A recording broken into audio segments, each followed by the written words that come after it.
చేయాల్సి వచ్చింది. ఎవరు దొరకలేదు పురోహితులు.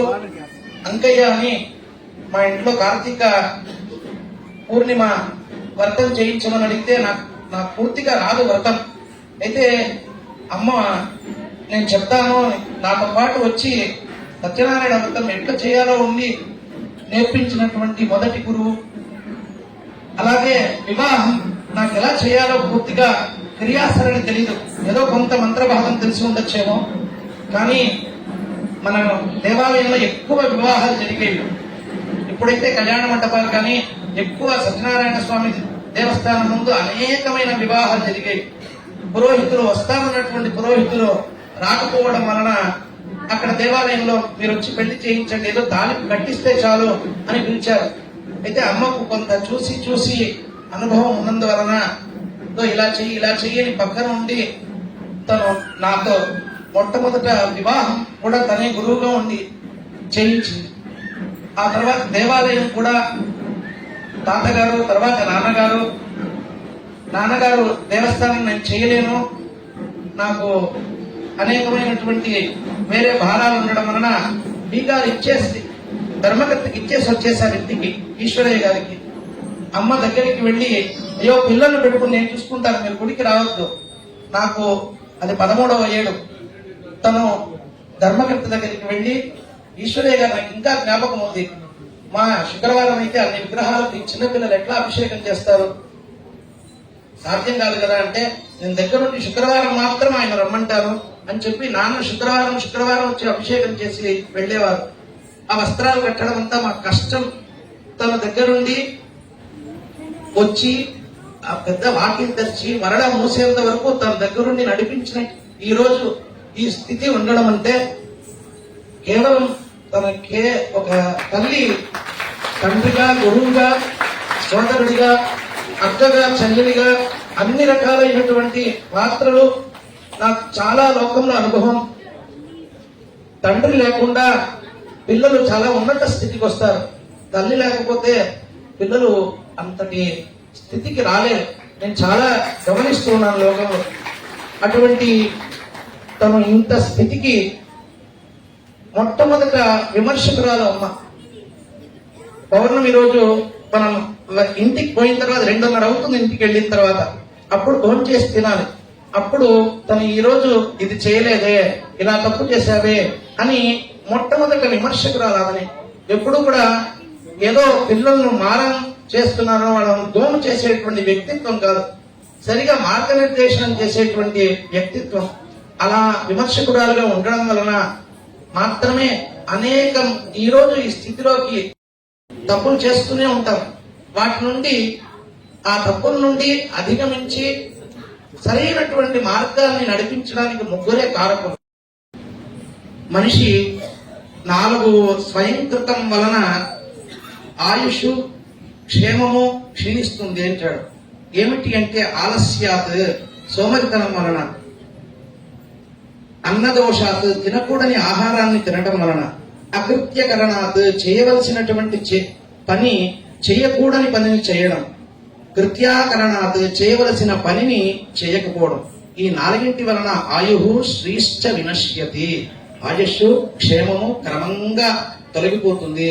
ఒకవేళ ఇప్పుడేమన్నా క్షేమంగా ఉండొచ్చేమో, కానీ తర్వాత తరం వాళ్లకు అతి కష్టమైనటువంటి జీవనం ఏర్పడే అవకాశం ఉంది. ఇప్పుడు ధర్మాచరణం వల్ల ఇప్పుడేమన్నా కష్టం కలగచ్చేమో, కానీ తర్వాత తరాల వాళ్లకు ఎంత క్షేమమో చెప్పలేనటువంటిది.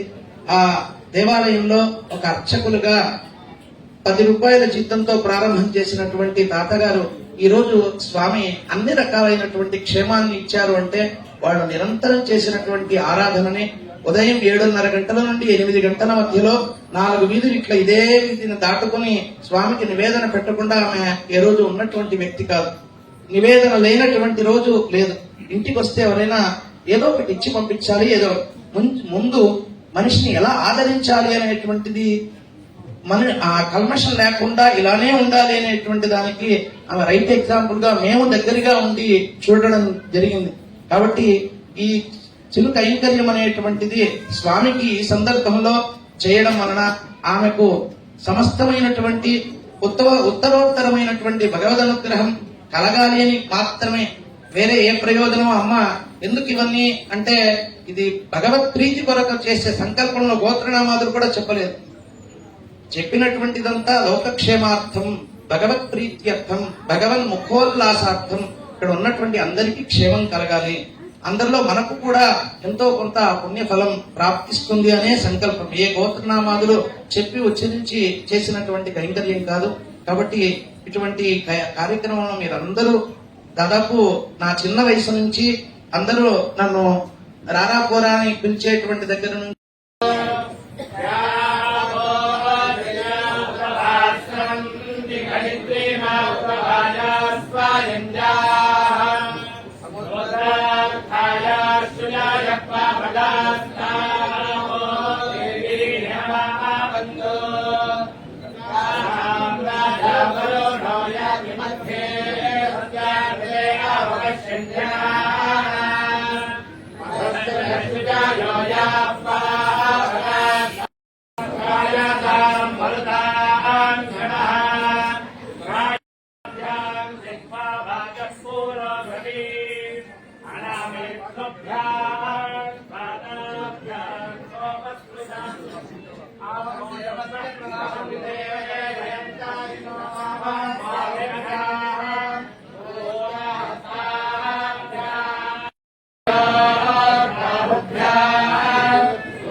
కొంచెం ప్లీజ్ ఒక్కసారి ఏమనుకోండి.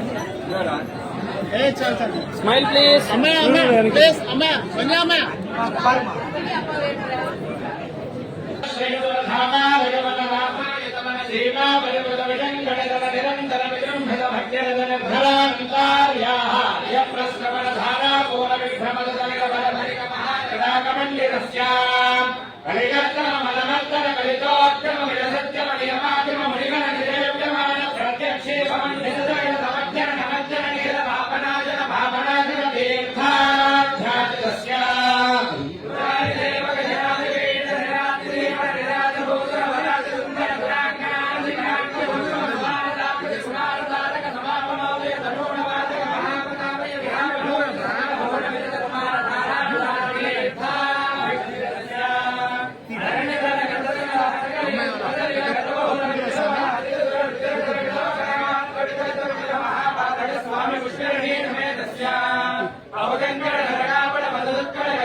Thank you.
మంగా సమేత త్రివేంకటముడయానుగ్రహం.